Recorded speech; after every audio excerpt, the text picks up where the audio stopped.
And kind of continuing along with this student visa theme, it's kind of a positive and a negative, sad and a happy thing. It's just the situation in Russia with the closure of U.S. consular processing to a large extent, and the announcement by the Department of State that they'll let students, Russian students in particular, go to other embassies for processing. Could you talk about that?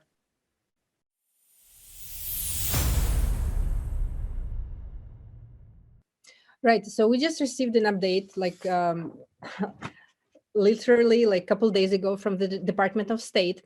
For those who's not aware, embassy in Moscow like practically closed. Right. They don't almost do any kinds of services. They have very limited services for U.S. citizens. Mm-hmm. And Warsaw was designated as the processing post for Russian citizens. Now, Department of State added to that applicants who reside in Russia, and if they want to apply for M, F, or J visas, which are all student visas, they can do so through like Mission Kazakhstan, which is either Almaty or Nur Sultan. They can also apply through Belgrade, which is Serbia, and Yerevan, Armenia.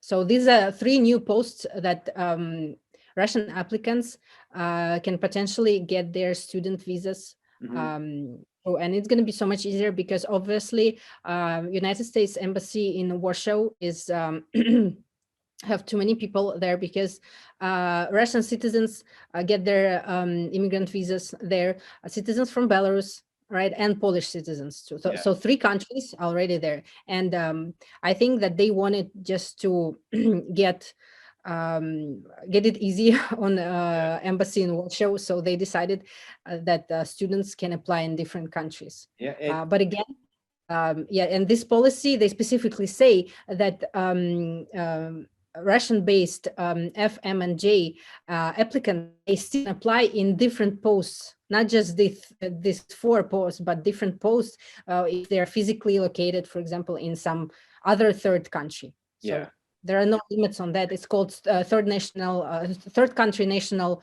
visa processing. Yeah, typically for non-immigrant visas, you could go anywhere, but when they designate it, it means they're going to be more ready to go with the numbers. I mean, there's issues involved. One is if you did go to Warsaw, Poland, you might need an EU visa or visa for Poland, so that becomes a headache to get.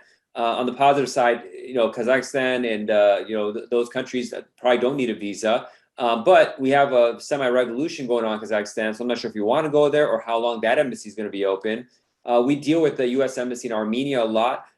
They're pretty busy, so getting an appointment there may be difficult. They might be easier, the Russians, than the Iranian cases we do there that have difficulty getting appointments. And Serbia it's a small embassy, so it's good, but it's not that much better. And they all have their own problems with travel and costs and revolutions happening, wars happening. Unfortunately, I hate to laugh. It's just so out of this world what's going on. But people gotta be prepared for this kind of stuff.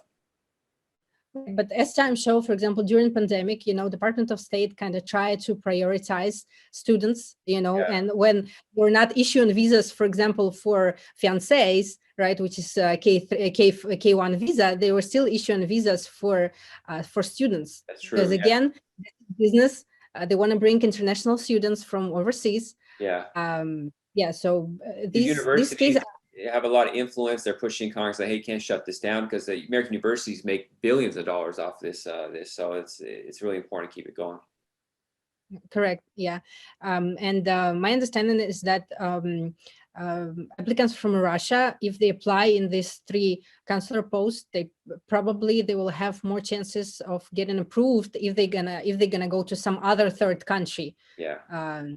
Because that's the point. Because COVID, even though you could technically go to other countries, a lot of countries are like, we're just not interviewing people from other countries. Like for Turkey, for example, they for a year and a half, they're saying we're only interviewing green card cases or people that are citizens or of residents of Turkey, even though Iranians and many time Iraqis could go there and process as well. So because of COVID, all the rules are thrown out the window, and every embassy is making up their own rules. But here they said embassies should do this. So it opens up that opportunity because a lot of Russian nationals want to come and study here, and they've been held back because of it and postponing their lives.